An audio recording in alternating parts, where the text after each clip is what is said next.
All right, let me double check that I got the right microphone on the AT. Yeah. And then that will go there. All right. So yeah, microphone is good. Everything is on. I don't know if you guys on TikTok, can you hear me okay? You guys are happy? Give me some thumbs up there. Hi. Too cold 01 said hi. All right. And so I worked, in retail, wholesale, manufacturing, service businesses. When I had a paging business back in the 80s, we had a pager business. You thought pricing was brutal. Try trying to sell a 1999 pager with a $7.99 a month revenue model. And we would deliver the pagers to people. We were revolutionary. We said, you call us, and we would send a guy out to deliver the pager, get him to sign the contract. We're at their office to get the deal. I mean, this is why a lot of things that I do, people are like, are you nuts? But I understood what it took to get that client, and convenience is always going to trump everything else. And I'm going to show you what we did. Let me show you. I'm going to share my screen. You guys in TikTok land, you should be following me. Right now, you can follow me at Franklin Hernandez, Pest Geek Podcast, Pest Geek. If you look up Pest Geek, you should be able to find me. Subscribe to my YouTube channel. I got the Service Geek Podcast coming up soon. The channel is being built now on YouTube. All of the social media channels are going to be built for the Service Geek Podcast, and then you should be able to see me there. But right now, you can follow me here. You can join me on Facebook, become friends with me, join my group, join my page. I'm pretty much everywhere. And let me do this. This is, what is this? What am I? Okay, I'm trying to get number 2. Got it. All right, so I'm going to share my screen, and actually it should be not there. Let me actually stop and share my screen, because what I want to do is I want to show you, where is that spreadsheet? Here we go. All right, so on this spreadsheet, I'm going to open this wide for those of you who are online. I tried to blow it up as much as I could. I got this piece of software. I've got so many pieces of software open up on my screen for SEO that we do that I forget to shut them all down. But let's go here, and I'm going to move this up here. All right, so we went out and we priced. We called 60 companies. All right, open the questions. No, open for questions. No, just go ahead and nope, I'm not going to do that. Let's get that out of the way. All right, and there's a huge delay for those of you hearing me on TikTok and those of you hearing me on Facebook and YouTube. There's about a minute delay on the software transmitting. But this was what I did last year, where I price out the market every year, figure out where prices are at. And we can kind of tell when the closing ratios start to slip a little bit. There's a shift in the market, and we immediately know it. Close ratios are important. They're important to track close ratios. You just got to know what the close ratio tracking means. Okay. And so what I did was I blocked out the name and phone numbers of the companies, because I want to put them out on blast. It's not cool. But we priced out 60 companies. Originally, on the first try, we only got 5 prices. 5 people answered the phone. The other 5 called us back immediately, and we got the pricing.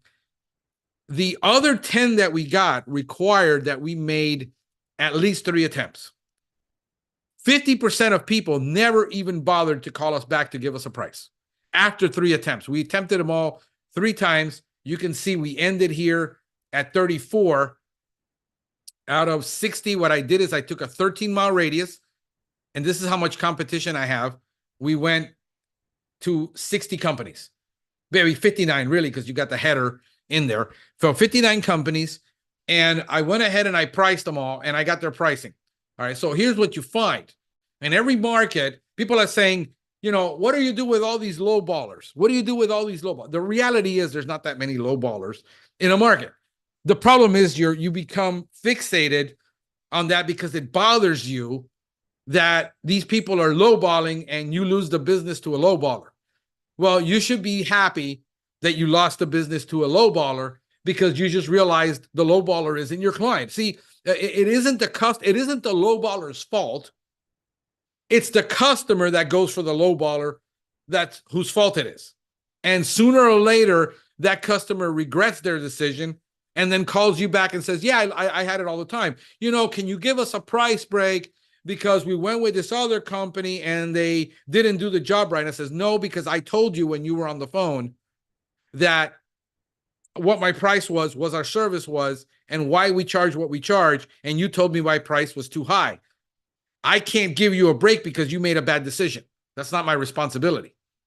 My responsibility is to provide the best service that I can for all of my clients.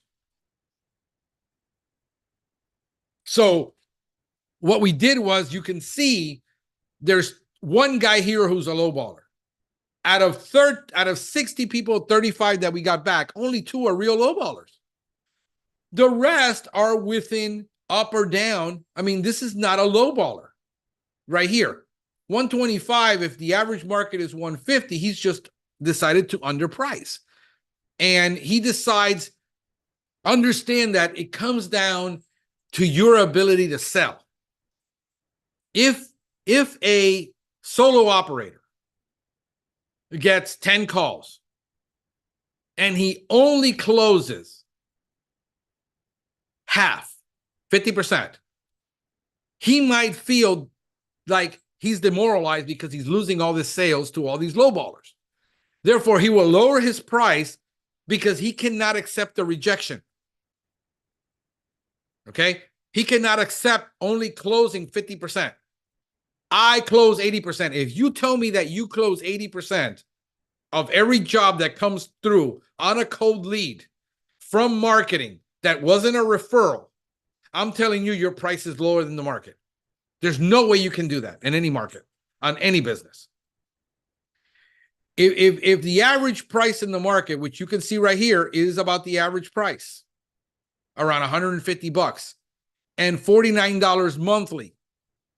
A lot of people in South Florida, people are shocked when I talk about you can't do quarterly in South Florida because of the amount of rain we get.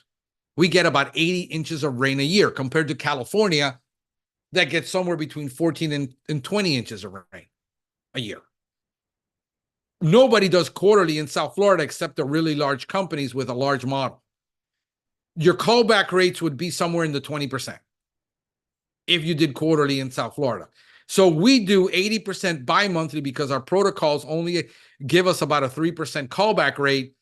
When we do monthly, we're less than 1%. It's virtually non-existent on monthly clients. The reason we do monthly is when we evaluate the property, we know that this is going to be a constant problem because there's a crawl space with no vents. Roaches are constantly getting in. Rodents are going to get in. We have a house with a pool with ghost ant, and that's a nightmare because they have access to water. You can't spray hard surfaces with pools. Hard surfaces here in Florida, the pH of concrete is somewhere between 11 and 13.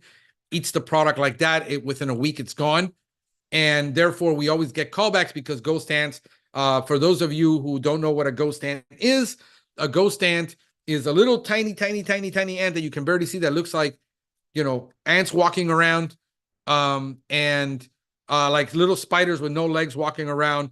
It's Tapaloma. For those of you who are in the pest control industry, it's a Tapanoma species, Melacephalum, which is the cousin of the odorous house ant, the Tapanoma sisal, which is a tramp ant. So that's a little bit of pest control training for you guys, but we're discussing prices, and you can see on my chart, this is what everybody quoted.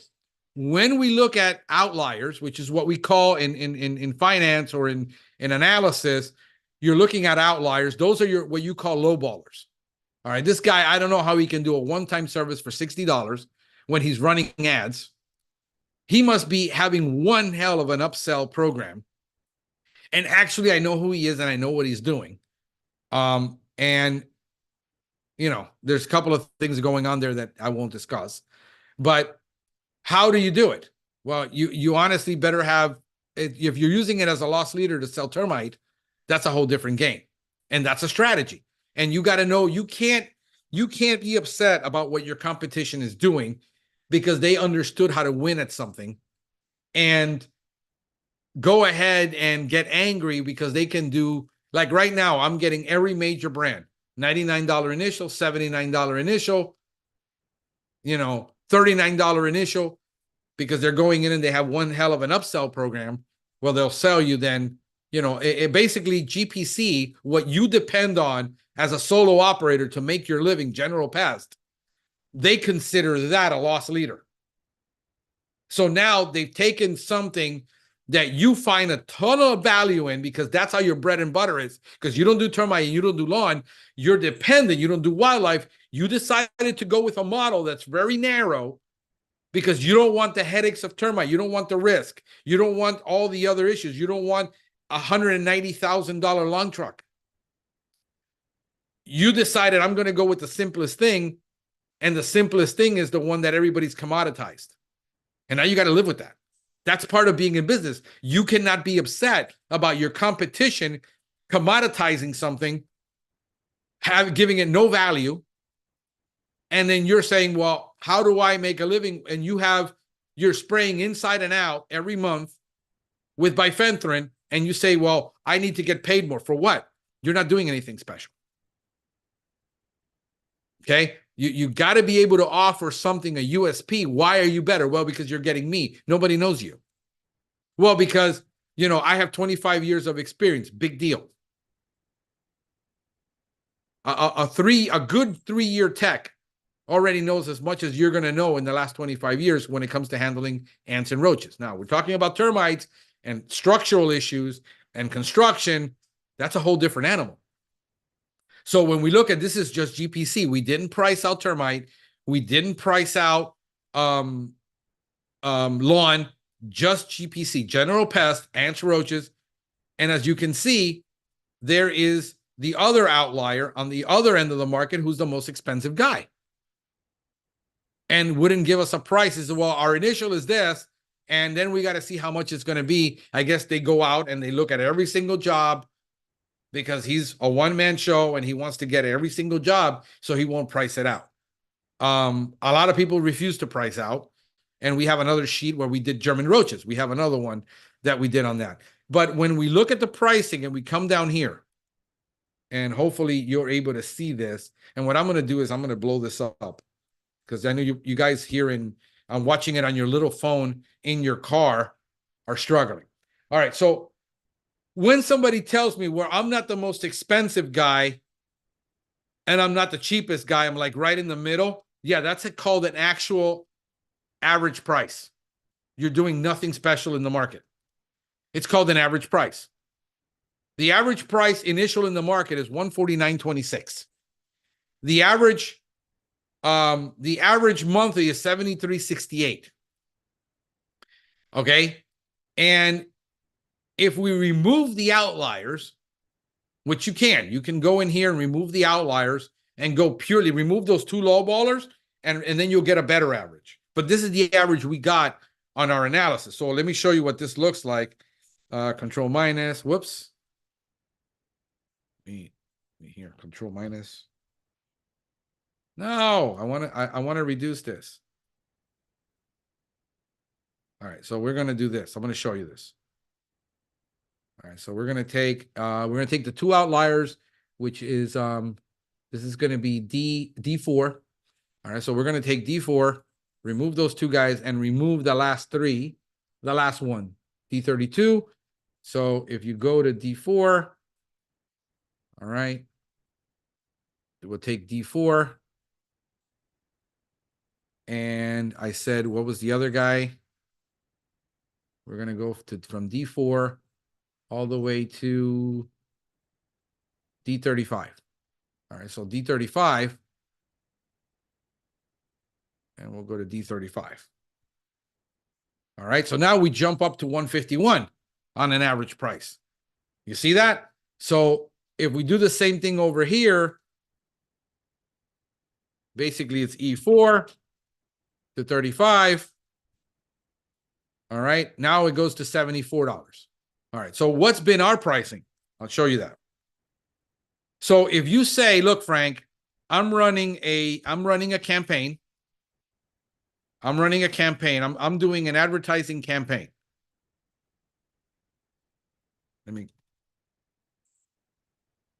Jesus Christ, what happened? Cheesy beats. Minus, control minus. Great. All right, let's go back over here.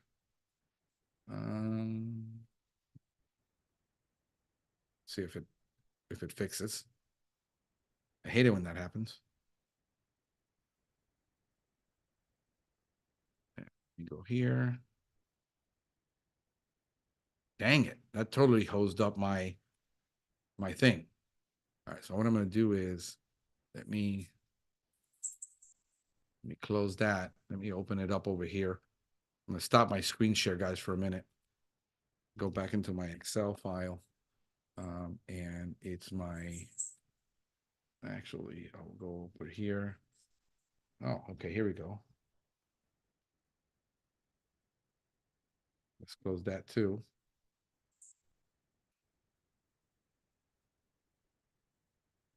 Apologize. It always happens, technical difficulties when you're trying to make things happen. Let's go with my GPC, see if that fixes. And it's actually probably my screen. There we go. All right, got it. All right, we're back. So let me share my screen again. We're back. Frank's back. All right. Hopefully that's it. Yeah. All right. So now I'm going to show you the pricing, and I'm going to do it here because, yeah, it's just much easier to do it here than to do it on my screen. I'm going to cancel this. All right. All right. So now your average price in the market is 150 average median. So we look at the middle price. The median price is the one directly in the middle. When you take all these numbers, let's say you've got 1,000 numbers, that's your median price. So you can see that the median price is not too far off from the average. So because the average accounts for the outliers.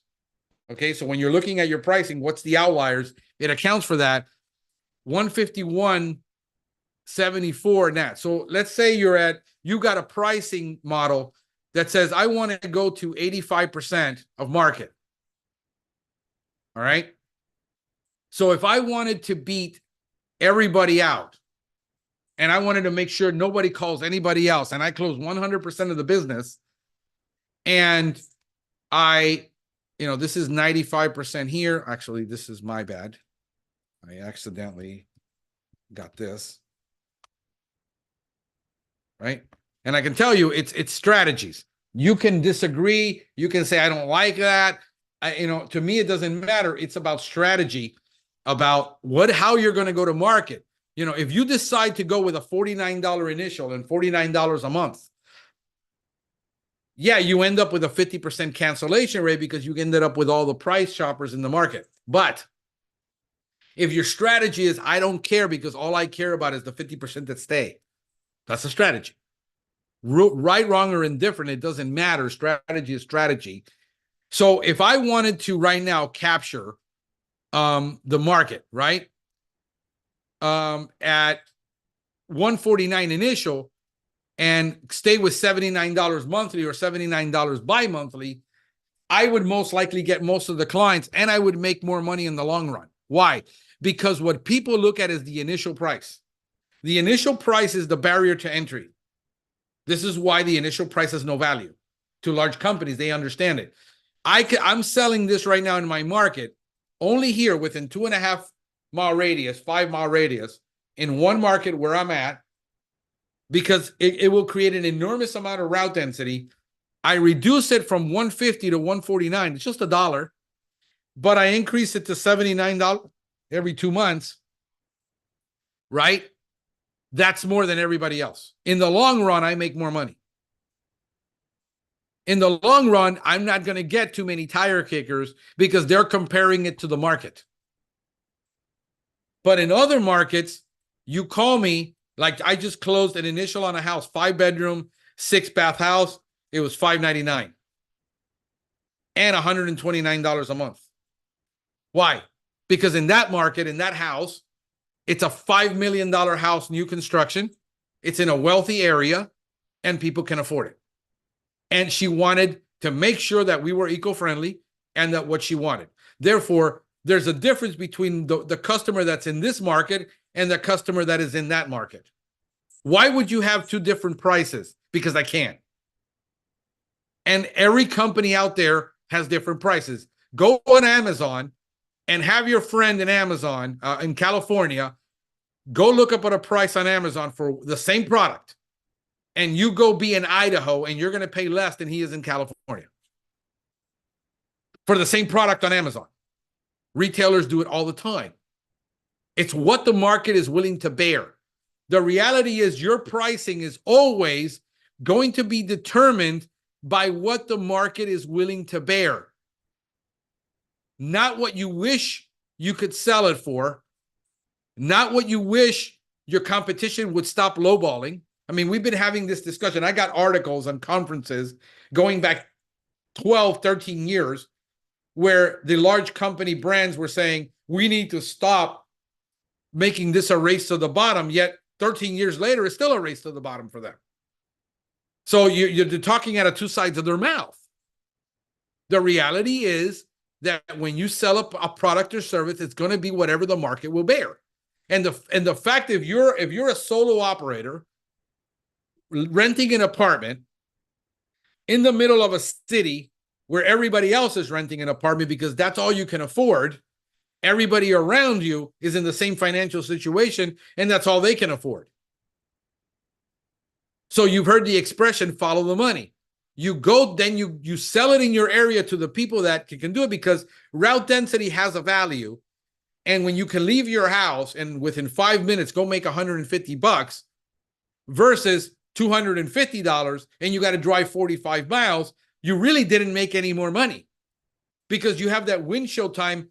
If you're the average company at $150 an hour, which everybody's about the same price. Everybody's labor cost is the same. Everybody's fuel cost is the same. Everybody's truck cost is the same. Everybody's chemical cost is the same in your market. Everything is the same. Labor is the same. It doesn't change. It's pretty much a constant with variables. Fuel goes up, but everybody pays a higher price for fuel. Nobody gets a special deal. Everybody pays the same for insurance because it's based on a percentage of what you make on an income. So you got to understand your numbers. And what you do is you take the average in the market and you say, where do I want to be in the market? And the market was 13 miles from me. And you can see 13 miles, there wasn't a big difference in variable in prices. Now, what is my regular price on a clean out? These guys are all on $150 averages. Why did we go to a $359 initial? Because we know that 80% of every ant job and every road job can be solved in 2 visits. With an exception of 10% of those, actually about 15% of those are going to require a third service. And the extra 5%, which is your most heavy infestations, take 4. It's really around that 1 to 5% margin. So what we did was we went, when COVID hit, we saw all the calls slip, all the numbers slip. People weren't buying. We quoted prices and people, when we were quoting this at $459 the year before, okay, $459 for that same service the year before COVID. The year after COVID, we were down to $159. Here was the problem. We competed with everybody in the market. We got our numbers to close back up. We did twice the work for the same amount of revenue. Twice the work, same amount of revenue. To me, it wasn't worth it when I analyzed those numbers. I would rather be happy, which we did for a long time, with an 80% cancel, a 20% close rate, which people get demoralized by that because they're not salespeople. And my technician was, hey, we're not getting as many leads. Yes, but we're selling them as twice as much. And you're making twice as much on your commission. And we're still busy. So when we analyzed it, what we found we also had when we sold it at this price a roach cleanout job at $159 versus $359 for two services, what we found is we were chasing 80% of these people 30 days later to do their follow-up.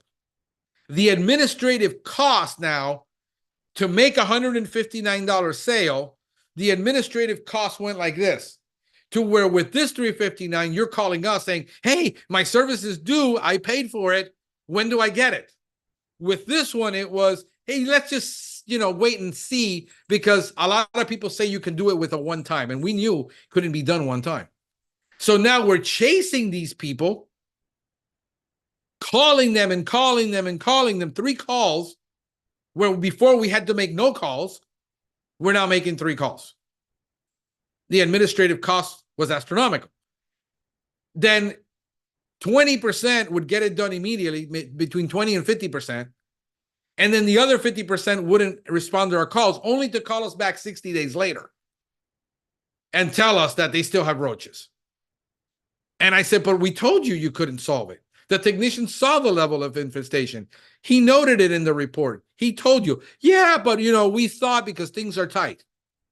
Now I got to tell them, I'm sorry, but now I got to charge you again for that initial. I'm not going to honor that $99 follow-up, because that $99 follow-up was written in our contract for 30 days.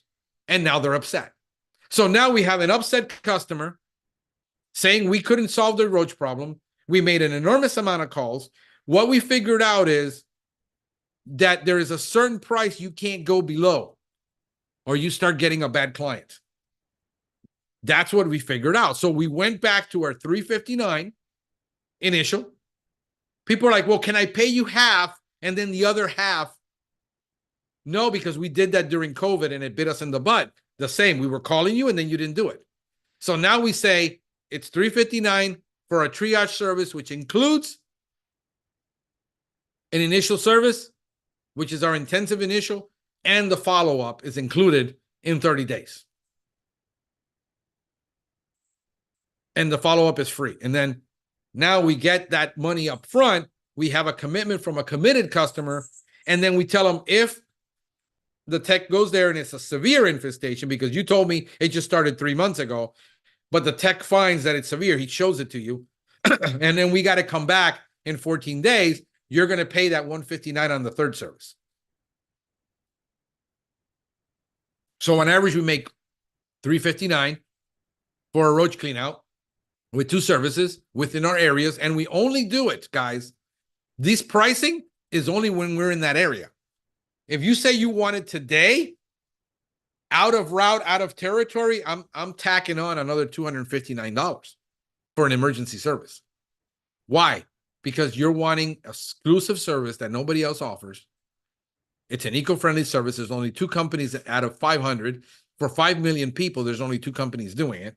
You want it. You went out of your way to find me. You got to understand it's going to cost more. Now, in this area, this is our price. My normal price, I'll charge you $359 for that initial. Get it solved. And then if you wanted a roach service for an apartment on a quarterly basis, it's going to be $129 on a quarterly basis. Or actually, we just raised it right now to $159. On a bi-monthly basis, it's $109. And we don't do monthly. It's going to be our minimum of $109. Why? Because on roach apartment cleanouts, it's more work than a house. Why? Because on a house, we show up to do our maintenance, which we charge now $359 for the cleanout, for the control problem. We don't charge an initial.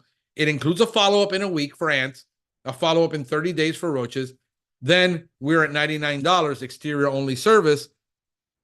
After we get this cleaned up for you, it's exterior only. There's no appointment. We do it on the days we're in that territory, so there's no excess travel time. We have an enormous amount of efficiency. It's auto-scheduled. We don't call you to ask you if you want it. It's already agreed upon that you want it. We do not come inside unless you tell us you have a problem inside, which is 3% of the time. And we come and then we only do a follow-up service if we find something inside, and then we got to come up and follow up with that. So at the end of the day, on a first year, we're going to be about $800 on a first year. But it works for us. Now, I'm not telling you to do this. I don't know what you do in your market. I'm just telling you, if you want to go with this model, all right, and be the same as everybody, that's fine. You're going to get, a 50% because people are going to call. You better have some USP on your website and explain your unique selling proposition of why they need to go with you. And I said, look, I tell people, look, I know every price in the city. I can tell you who's going to charge you what. I got their pricing. So-and-so you're going to call is going to charge you this. So-and-so is going to call you that. But you called us for an eco-friendly service. I'm willing to match it in this city at 159 and then 79 or 149 and 79.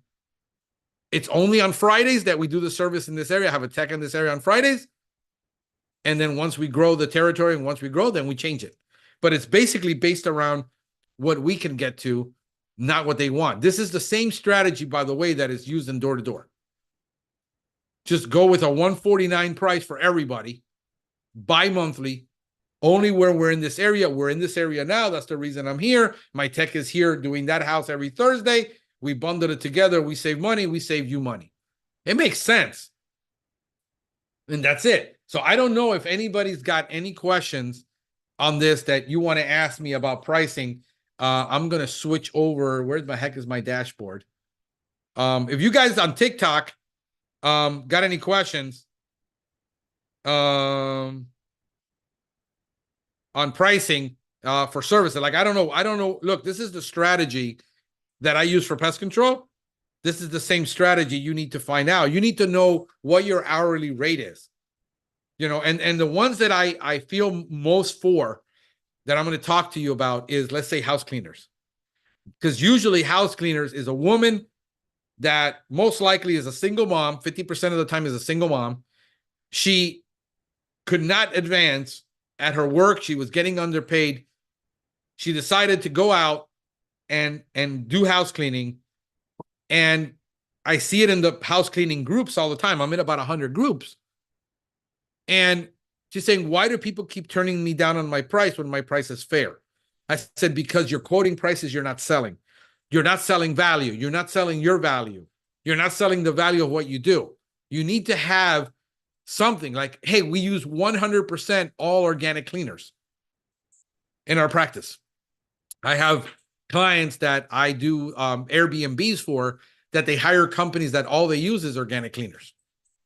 And they pay more for it. They pay me more for it because of that. See, birds of a feather flock together. So if you're out there and then you're like, but I'm charging because what you're selling is your labor, you're not selling the benefit of what you buy. My cleaning lady charges me $150 to come clean this townhouse. She's here for 6 hours, average.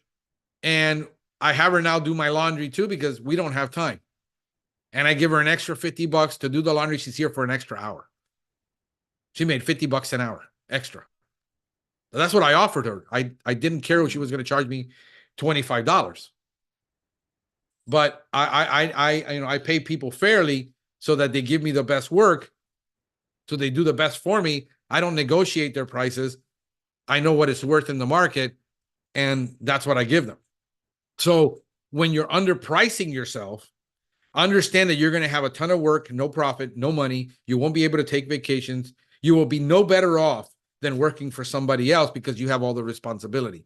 You need to go figure out what the average price in the market is, decide to be over or above it or at it. Whatever your strategy is of no consequence to me, but figure out why you're going to be better. If you're doing termite jobs and you're patching up concrete holes, could you charge an extra 10% to color match it? Because that's important to your client. In other words, if you're listening to your client, what they value. Some people like polite pest control. Follow them. They figured out that people wanted someone that were polite. That's the term that is used in that area. Kind. Maybe you hire people that are kind, and you only hire people that are kind. What is your USP that describes your company? Why? I was just talking to a guy in California asking me about pest routes. They were having trouble. I said, look, stay with them because every software company is going to have trouble. There's nothing. I mean, I use them, and yeah, we have problems. But at the end of the day, it's going to be $20,000, $30,000 for do a migration. It's not worth it for me to handle a couple of problems. And we started talking about pricing and what he pays his people. And it pays his office people $30 an hour. That's the reality. If not, you're not going to get good people. You want to pay $20 an hour in a $30 an hour market, you're not going to find anybody. You're going to wonder why you can't find people. The average person doing pest control in Miami is making $36,000 a year. My second year tech made $50,000. This year he's on route to make $70,000. If I want to keep good people, I got to pay them well. I got to charge more so I can pay people more. And you got to charge more because the average solo person only makes about 6% on average take-home pay more than he used to when he was working for somebody else. Right, because he had an entire infrastructure. He only had to do his job. He thought, oh, I get 100% of the pie. Yeah, you also have 100% of the headaches, 100% of the problem, 100% of not being able to sell and market. So that's been my, kind of where I price, how I price the market. It's a strategy. You have to do it. You find it distasteful calling your competitors to figure out what they're charging because, you feel it's wrong. Every company does it. Every restaurant does it, picks up menus from other restaurants, and to price their food out. I mean, I used to know what my cost of food was, and then I figured out I needed 3x on the cost of food, plating it out in order to make a profit. When I took over a restaurant, they were losing money every month. Then I went ahead and I took it over, and immediately they were profitable 30 days later. Their food was severely underpriced. They had way too many people working there. And yes, we had to get rid of one person. But mostly we had to raise our prices by 30%. So I don't know if anybody's got any questions. This is my talk for today on this. And let me see here. I'm going to switch over. I'm going to stop sharing. I got Will White. Is this Will White? Yes, it is. This is Will from Milwaukee, Wisconsin. Hey, Will, shout out to you, brother. I got a cigar that you gave me, and I'm going to smoke it this weekend. Thank you so much for that cigar, brother. Big shout out to you for taking it to me. The nice big ring gauge too, man. You're a big guy. You smoke big ring gauges, which I like. I like big ring gauges. So let me see who else is online with us here. Tammy Turner or Timmy. Is it Timmy? I'm sorry. Whoop, I lost. I got, let's see here. Timmy Turner. Let me see, Timmy, who you are. Where are you at? All right, Timmy. Let's see here. Give a shout out to you. You're in New Jersey. All right. You're right up there with Lower Montville, New Jersey, with my buddy Jose Solano of Bug Boys out there. He's in Elizabeth in Toms River, New Jersey. I lived in Jersey. I used to live in Jersey when I was a kid. I lived in Union City and West New York until I was 6. And then my mother moved me to Florida because she had enough of the winters. So I hope this helps you guys. I hope it gives you, we're going to be talking a lot about numbers because a lot of people don't understand the numbers. We're going to be talking about the marketing numbers next week. I also did, let me see, I did a little, I got to be able to be careful because I got a lot of personal, really sensitive information in here that I can't show. And I got to be real careful what I stay on a page and don't move. But I did a calculator to show you when you had multiple routes and understanding profit margins and costs on those routes. But I'm gonna start discussing that a little bit more on numbers because numbers is what escapes everybody, and you got to manage by numbers. One of the reasons that I was gonna do this podcast on an afternoon at 3, which I originally set it for 3. Now I got to do it at 4 because my son was in aftercare after school because he was doing tutoring. Tutoring ended. and I didn't know about it. So now I have to pick him up at 3 every day. So that shoots that schedule out of the water. So now I got to do it at 4. But between 3 and 6 is the second best time to do lives on YouTube and TikTok. Okay. The best time is between 6 and 9 p.m. But now I'm with my family and I'm resting and I'm doing other things. And I'm not going to do a podcast at 6 o'clock in the afternoon when everybody's home. So it's going to be the next best available. If you want to do lives, this is where you get most of the people on in the afternoon at 3 o'clock. The third best time actually is noon to 3. So basically the best time is 6 p.m. to 9 p.m., 3 p.m. to 6 p.m., and then 12 noon to 3 is the least advantageous time to try to do lives where you get the least amount of people. Let me go back over here, and I'm just looking through all the channels, making sure that, let me go on the, let me look on my channel, making sure that we're still live and kicking here on YouTube. Yes, we are. There's a little delay on there, but it's about a minute and a half. I'm on Zoom here now looking at all my threads. No questions. So guys, I'm going to call it a day. If you have no questions, feel free to always reach out to me. Post the questions on the video. It's the easiest way for me to see them because I'm looking at these videos on here on TikTok. Go ahead and post your comments and help you any way I can through these podcasts. By the way, we got the Pest Geek Academy. For those of you who are in the pest control industry, we've got an SEO course. If you're wanting to do your own SEO, right? That'll be my plug for the day. If you want to do your own SEO or you want to hire an agency to do SEO without getting ripped off, I have a course. The course is $399. I think I got about 16 hours or lessons on there, 7 of which I did live with an audience. So if that's something that you're looking into, doing your own SEO, especially your GMB, Google My Business profile, local SEO, hyper local SEO. You want to know what it takes. I also, for those, I continue to give support to those that took my course, and I have a private secret SEO mastermind on a weekly basis. I post what we're doing and the results we get to show people the truth. It isn't easy. It isn't quick. I'm not going to blow sunshine up your tailpipe and you're going to crap out a purple unicorn. It's about what it takes. This is darn hard. Running a business is darn hard. It's also very rewarding, and it's about for 11% of the population that actually pull it off. 20% of people attempt it and the population and fail. And the reason they fail is they fail to understand their business. They fail to understand numbers. They fail to understand the market.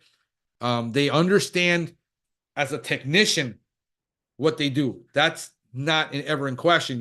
If you're an AC technician, you're usually a good one and you think you can do better by yourself. The problem is you don't know sales and marketing.